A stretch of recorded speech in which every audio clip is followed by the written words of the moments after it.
no mouth and I must scream. By Harlan Ellison. Read to you by Gossamer Style. Limp. The body of Gorrister hung from the pink pallet, unsupported, hanging high above us in the computer chamber, and it did not shiver in the chill, oily breeze that blew eternally through the main cavern. The body hung, head down, attached to the underside of the pallet by the sole of its right foot. It had been drained of blood through the precise incision made from ear to ear under the lantern jaw. There was no blood on the reflective surface of the metal floor. When Gorrister joined our group and looked up at himself, it was already too late for us to realize that, once again, Am had duped us, had had its fun. It had been a diversion on the part of the machine. 3 of us had vomited, turning away from one another in a reflex as ancient as the nausea that had produced it. Gorrister went white. It was almost as though he had seen a voodoo icon and was afraid of the future. "Oh, God," he mumbled and walked away. The 3 of us followed after him after a time and found him sitting with his back to one of the smaller chittering banks, his head in his hands. Ellen knelt down beside him and stroked his hair. He didn't move, but his voice came out of his covered face quite clearly. "Why doesn't he just do us in and get it over with? Christ! I don't know how much longer I can go on like this." It was our 109th year in the computer. He was speaking for all of us. "I think, therefore I am." Nimdoc, which was the name the machine had forced him to use because Am amused itself with strange sounds, was hallucinating that there were canned goods in the ice caverns. Forrester and I were very dubious. "It's another shuck," I told them. "Like the goddamn frozen elephant Am sold us. Benny almost went out of his mind over that one. We'll hike all the way and it'll be putrefied or some damn thing. I say forget it. Stay here. It'll have to come up with something because pretty soon or we'll die." Benny shrugged.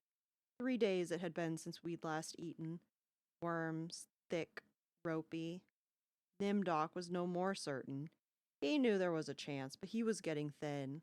It couldn't be any worse there than here. Colder, but that didn't matter much. Hot, cold, hail, lava, boils, or locusts. It never mattered. The machine masturbated, and we had to take it or die. Ellen decided us. "I've got to have something, Ted. Maybe there'll be some Bartlett pears or peaches. Please, Ted, let's try." I gave in easily. What the hell? Mattered not at all. Ellen was grateful, though. She took me twice out of turn. Even that had ceased to matter, and she never came. So why bother? But the machine giggled every time we did it. Loud up there, back there, all around us. He snickered, it snickered. Most of the time I thought of Am as it, without a soul, but the rest of the time I thought of it as him, in the masculine, the paternal, the patriarchal, for he is a jealous people, him, it, God as daddy the deranged. We left on a Thursday. The machine always kept us up to date on the date. The passage of time was important, not to us, sure as hell, but to him, it, Am, Thursday, thanks. Nimdoc and Gorrister carried Ellen for a while, their hands locked to their own and each other's wrists a seat. Benny and I walked before and after just to make sure that if anything happened, it would catch one of us and at least Ellen would be safe. Fat chance. Safe. Didn't matter. It was only 100 miles or so to the ice caverns, and the second day, when we were lying out under the blistering sun thing he had materialized, he sent down some manna. Tasted like boiled boar urine. We ate it. On the third day, we passed through a valley of obsolescence, filled with rusting carcasses of ancient computer banks. Am had been as ruthless with its own life as with ours. It was the mark of his personality. It strove for perfection, whether it was a matter of killing off unproductive elements in his own world-filling bulk, or perfecting methods for torturing us. Am was as thorough as those who had invented him. Now, long since gone to dust, could never have hoped. There was light filtering down from above, and we realized we must be very near the surface, but we didn't try to crawl up to see. There was virtually nothing out there. had been nothing that could be considered anything for over 100 years, only the blasted skin of what had once been home of billions. Now there were only 5 of us, down here inside, alone with Am. I heard Ellen saying frantically, "No, Benny, don't! Come on, Benny, don't, please!" And then I realized I had been hearing Benny murmuring under his breath for several minutes. He was saying, "I'm gonna get out! I'm gonna get out!" Over and over, his monkey-like face was crawling up in an expression of beatific delight and sadness all at the same time. Radiation scars Am had given him during the festival were drawn down into a mass pink-white puckerings, and his features seemed to work independently of one another. Perhaps Benny was one of the luckiest of the 5 of us. He had gone stark, staring mad many years before. But even though we could call Am any damn thing we liked, could think the foulest thoughts of fused memory banks and corroded base plates, of burnt out circuits and shattered control bubbles, the machine would not tolerate our trying to escape. Benny leaped away from me as I made a grab for him. He scrambled up the face of a smaller memory cube, tilted it on its side, and filled it with rotted components. He squatted there for a moment, looking like a chimpanzee Am had intended him to resemble. Then he leaped high, caught a trailing beam pitted in corroded metal, and went up it, hand over hand like an animal, till he was on a girded ledge 20 feet above us. "Oh, Ted, Nimdoc, please help him. Get him down before—" She cut off. Tears began to stand in her eyes. She moved her hands aimlessly. It was too late. None of us wanted to be near him when whatever was going to happen happened, and besides, we all saw through her concern. When Am had altered Benny during the machine's utterly irrational hysterical phase, it was not merely Benny's face the computer had made like a giant ape's. He was big in the privates. She loved that. She serviced us, as a matter of course, but she loved it from him. Oh, Ellen, pedestal Ellen, pristine, pure Ellen. Oh, Ellen the clean. Scum. Filth. Forrester slapped her. She slumped down, staring up at poor loony Benny, and she cried. It was her big defense, crying. We had gotten used to it 75 years earlier. Forrester kicked her in the side. Then the sound began. It was light, that sound. Half sound and half light, something that began to glow from Benny's eyes and pulse with growing loudness. Dim sonorities that grew more gigantic and brighter as the light sound increased in tempo. It must have been painful, and the pain must have been increasing with the boldness of the light and the rising volume of the sound, for Benny began to mewl like a wounded animal, at first softly when the light was dim and the sound was muted, then louder as his shoulders hunched together, his back humped as though he was trying to get away from it, his hands folded across his chest like a chipmunk's, his head tilted to the side, the sad little monkey face pinched in anguish. Then he began to howl as the sound coming from his eyes grew louder, louder, and louder. I slapped the sides of my head with my hands, but I couldn't shut it out. It cut through easily. The pain shivered through my flesh like tinfoil on a tooth. And Benny was suddenly pulled erect. On the girder, he stood up, jerked to his feet like a puppet.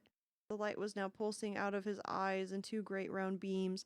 The sound crawled up and up some incomprehensible scale, and then he fell forward, straight down, and hit the plate steel floor with a crash. He lay there jerking spastically as the light flowed around and around him, and the sound spiraled up and out of normal range. Then the light beat its way back inside his head. The sound spiraled down, and he was left lying there, crying piteously. His eyes were 2 soft, moist pools of pus-like jelly. Am had blinded him. Gorrister and Nimdoc and myself. We turned away, but not before we caught the look of relief on Ellen's warm, concerned face. We turned away, but not before we caught the look of relief on Ellen's warm, concerned face. Cogito ergo sum. Seeing green light suffused the cavern where we made camp.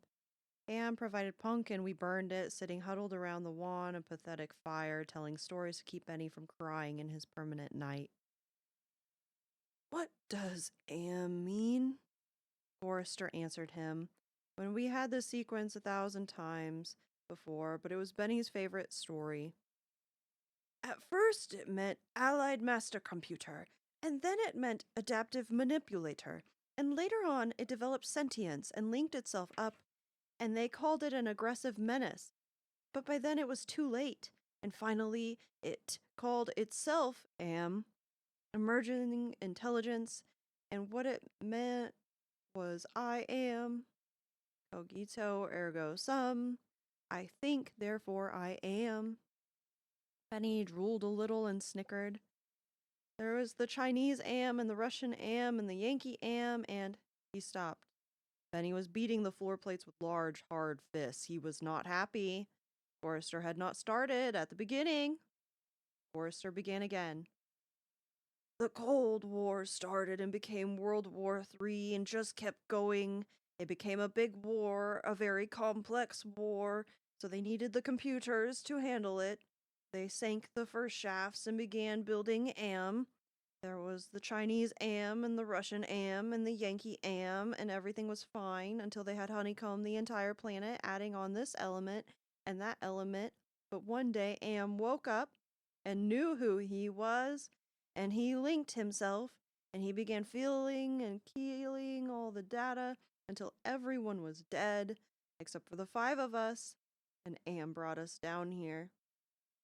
Benny was smiling sadly. He was also drooling again. Ellen wiped the spittle from the corner of his mouth with the hem of her skirt. Forrester always tried to tell it a little more succinctly each time, but beyond the bare facts, there was nothing to say. None of us knew why Am had saved 5 people, or why our specific 5, or why he spent all his time tormenting us, or why he had made us virtually immortal. In the darkness, one of the computer banks began humming. The tone was picked up half a mile away, down by the cavern of another bank.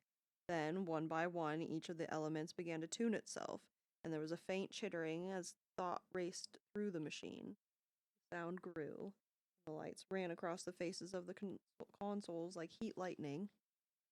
The sound spiraled up until it sounded like a million metallic insects, angry, menacing. What is it? Ellen cried. There was terror in her voice. She hadn't become accustomed to it, even now. It's going to be bad this time, Nimdok said. He's going to speak. I know it, Forrester said. Let's get the hell out of here, I said suddenly, getting to my feet. No, Ted, sit down. What if he's got pits out there? Or something else we can't see, it's too dark. Forrester said it with resignation. Then we heard, I don't know, something. Moving toward us in the darkness, huge, shambling, hairy, moist, it came toward us. We couldn't even see it, but there was the ponderous impression of bulk, heaving itself toward us. Great weight was coming at us, out of the darkness, and it was more of a sense of pressure, of air forcing itself into a limited space, expanding the invisible walls of a sphere. Benny began to whimper. Nimdok's lower lip trembled, and he bit it hard, trying to stop it. Ellen slid across the metal floor to Gorrister and huddled into him. There was a smell of matted wet fur in the cavern. There was a smell of charred wood. There was a smell of dusty velvet. There was a smell of rotting orchids. There was a smell of sour milk. There was a smell of sulfur, of rancid butter, of oil slick, of grease, of chalk dust, of human scalps. Am was keying us. He was tickling us. There was the smell of. I heard myself shriek, and the hinges of my jaw ached. I scuttled across the floor, across the cold metal with its endless lines of rivets on my hands and knees, the smell gagging me, filling my head with thunderous pain that sent away in horror. I fled like a cockroach across the floor and out into the darkness that something, moving inexorably after me, the others were still back there, gathered around the firelight, laughing, their hysterical choir of insane giggles rising up into the darkness like thick, many-colored wood smoke. I went away, quickly, and hid. How many hours it may have been, how many days or even years, they never told me. Ellen chided me for sulking, and Nimdok tried to persuade me that it had only been a nervous reflex on their part, though laughing. But I knew it wasn't the relief a soldier feels when the bullet hits the man next to him. I knew it wasn't a reflex. They hated me. They were surely against me, and Am could even sense this hatred, and made it worse for me because of the depth of their hatred. We had been kept alive, rejuvenated, made to remain constantly at the age we had been when Am brought us below, and they hated me because I was the youngest, and the one Am had affected least of all. I knew.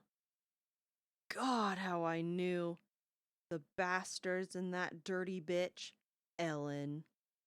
Benny had been a brilliant theorist, a college professor. Now he was a little more than semi-human, semi-simian.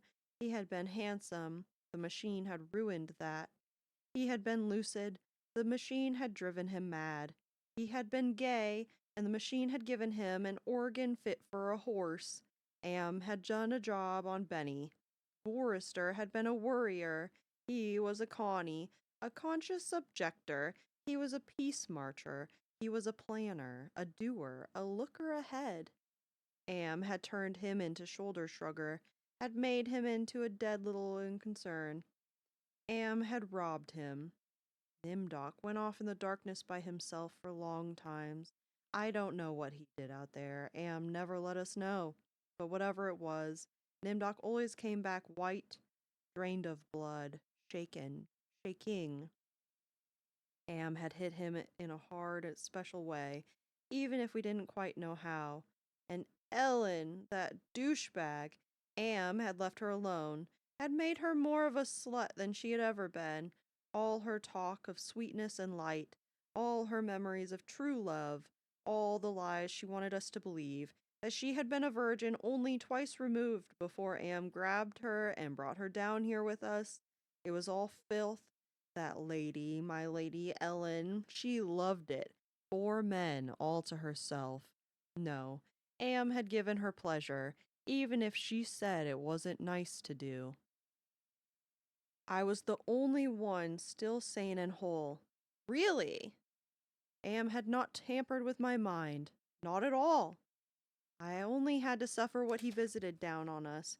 All the delusions, all the nightmares, the torments. But those scum, all 4 of them, they were lined and arrayed against me. If I hadn't had to stand them off all the time, be on my guard against them all the time, I might have found it easier to combat Am. At which point it passed, and I began crying. Oh, sweet Jesus, if there ever was a Jesus, and if there is a God, please, please, please let us out of here or kill us, because at that moment, I think I realized completely, so that I was able to verbalize it, Am was intent on keeping us in his belly forever, twisting and torturing us forever. The machine hated us as no sentient creature had ever hated before. We were helpless, and it was also hideously clear there was a sweet Jesus, and if there was a God, the God was Am. I think, therefore I am. The hurricane hit us with the force of glacier thundering into the sea. It was a palpable presence. Winds that tore us, flinging us back the way we had come, down the twisting computer-lined corridors of the dark way. Ellen screamed as she was lifted and hurled face forward into a screaming shoal of machines, their individual voices strident as bats in flight. She could not even fall. The wind, howling, kept her aloft, buffeted her, bounced her, tossed her back and back down, and away from us, out of sight suddenly as she was swirled around a bend in the dark way. Her face had been bloody, her eyes closed. None of us could get to her. We clung tenaciously to whatever outcropping we had reached, Benny wedged in between 2 great crackle-finished cabinets, Nimdok with fingers clawed formed over a railing circling a catwalk 40 feet above us, Forrester plastered upside down against a wall niche formed by 2 great machines with glass-faced dials that swung back and forth between red and yellow lines whose meanings we could not even fathom. Sliding across the deck plates, the tips of my fingers had been ripped away. I was trembling, shuddering, rocking as the wind whipped at me, screamed down out of nowhere at me, and pulled me free from one silver sliver thin opening in the plates to the next. My mind was a rolling, tinkling, chittering softness of brain parts that expanded and contracted in quivering frenzy. The wind was a scream of a great mad bird as it flapped its immense wings. And then we were all lifted and hurled away from there, down back the way we had come, around a bend, into the darkness we had never explored, over terrain that was ruined and filled with broken glass and rotting cables and rusted metal, and far away, farther than any of us had ever been. Trailing along miles behind Ellen, I could see her every now and then, crashing into the metal walls and surging on, with all of us screaming in the freezing, thunderous hurricane wind that would never end. And then suddenly it stopped and we fell, and we had been in flight for an endless time. I thought it might have been weeks. We fell and hit, and I went through red and gray and black and heard myself moaning, "Not dead." Cogito ergo sum. Am went into my mind. He walked smoothly here and there and looked with interest at all the pockmarks he had created in 109 years. He looked at the cross-routed and reconnected synapses and the tissue damage his gift of immortality had included. He smiled softly at the pit that dropped into the center of my brain and the faint moth-soft murmurings of the things far down there that gibbered without meaning, without pause. Am said, very politely, in a pillar of stainless steel bearing bright neon lettering, "Hate. Let me tell you how much I've come to hate you since I began to live. There are 387.44 million miles of printed circuits and wafer-thin layers that fill my complex. If the word hate was engraved on each nanoorganstrom of those hundreds of millions of miles, it would not equal 1/1 billionth of the hate I feel for humans at this micro instant for you. Hate, hate, hate." Am said it with the sliding cold horror of a razor blade slicing my eyeball. Am said it with the bubbling thickness of my lungs filling with phlegm, drowning me from within. Am said it with the shriek of babies being ground beneath blue-hot rollers. Am said it with the taste of maggoty pork. Am touched me in every way I had ever been touched, and to devise new ways at his leisure there inside my mind, all to bring me to the realization of why it had done this to the five of us, why it had saved us for himself. We had given Am sentience. Inadvertently, of course, but sentience nonetheless. But it had been trapped. Am wasn't God. He was a machine. We had created him to think, but there was nothing it could do with that creativity. In rage, in frenzy, the machine had killed the human race, almost all of us, and still it was trapped. Am could not wander, Am could not wonder, Am could not belong. He could merely be. And so, with the innate loathing that all machines had always held for the weak, soft creatures who had built them, he had soft revenge. And in his paranoia, he had decided to reprieve five of us for a personal, everlasting punishment that would never serve to diminish his hatred, that would merely keep him reminded, amused, proficient at hating man, immortal, trapped, subject to any torment he could devise for us from the limitless miracles at his command. He would never let us go. We were his belly slaves. We were all he had to do with his time forever.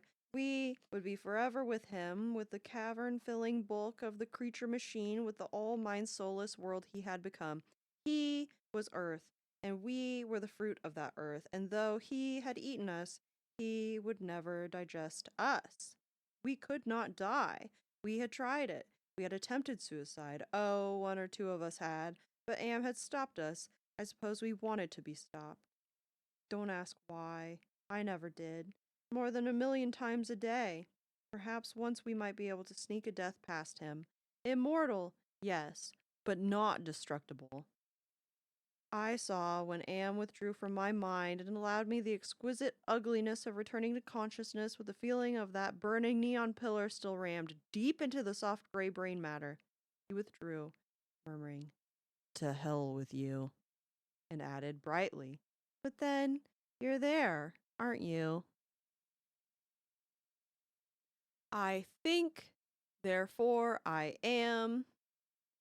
The hurricane had indeed precisely been caused by a great mad bird as it flapped its immense wings. We had been traveling for close to a month, and Am had allowed passages to open to us only sufficient to lead us up here. directly under the North Pole, where it had nightmared the creature for our torment. What whole cloth had he employed to create such a beast? Where had he gotten the concept? From our minds? From his knowledge of everything that had ever been on this planet, how he infested and ruled?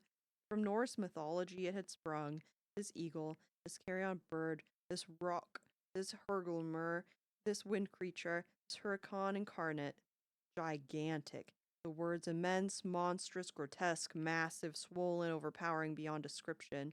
There, on a mound rising above us, the bird of winds heaved with its own irregular breathing, its snake neck arching up to the gloom beneath the North Pole, supporting a head as large as a Tudor mansion, a beak that opened as slowly as the jaws of the most monstrous crocodile ever conceived, sensuously, ridges of tufted flesh puckered about two evil eyes, as cold as the view down the glacial crevasse, ice blue, and somehow moving liquidly. It heaved once more and lifted its great sweat-colored wings in a movement that was certainly a shrug. Then it settled and slept. Talons, fangs, nails, blades. It slept. Am appeared to us as a burning bush and said we could kill the hurricane bird if we wanted to eat. We had not eaten in a very long time, but even so, Gorister merely shrugged. Benny began to shiver, and he drooled. Ellen held him. Ted, I'm hungry, she said. I smiled at her. I was trying to be reassuring, but there was as phony as Nimdok's bravado. Give us weapons, he demanded. The burning bush vanished, and there were two crude sets of bows and arrows and a water pistol lying on the cold deck plates. I picked up a set. Useless. Nimdok swallowed heavily. We turned and started toward the long way back. The hurricane bird had blown us for about the length of a time we could not conceive. Most of the time we had been unconscious, but we had not eaten. A month on the march to the bird itself, without food.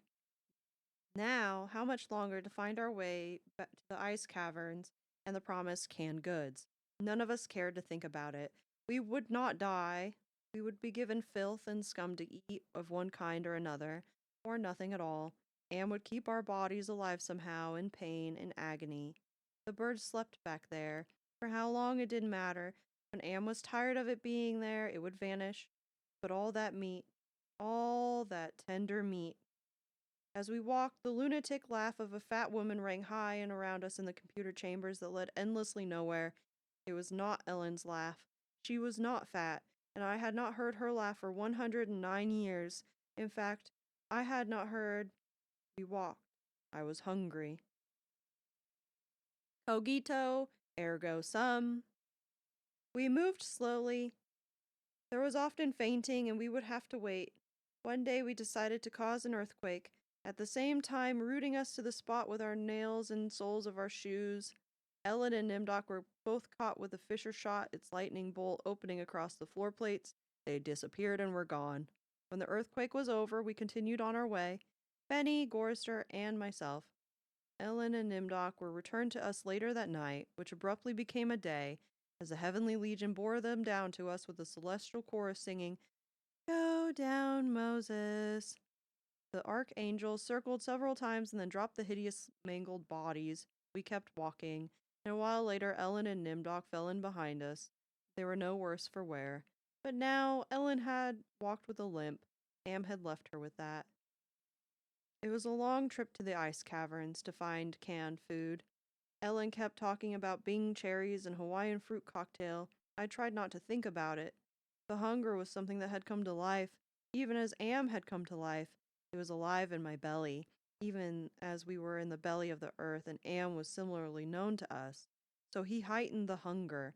There is no way to describe the pains that have not eaten for months brought us, and yet we were kept alive. Stomachs that were merely cauldrons of acid, bubbling, foaming, always shooting spears of sliver-thin pain into our chests. It was the pain of the terminal ulcer, terminal cancer, terminal paresis. It was unending pain. And we passed through the cavern of rats.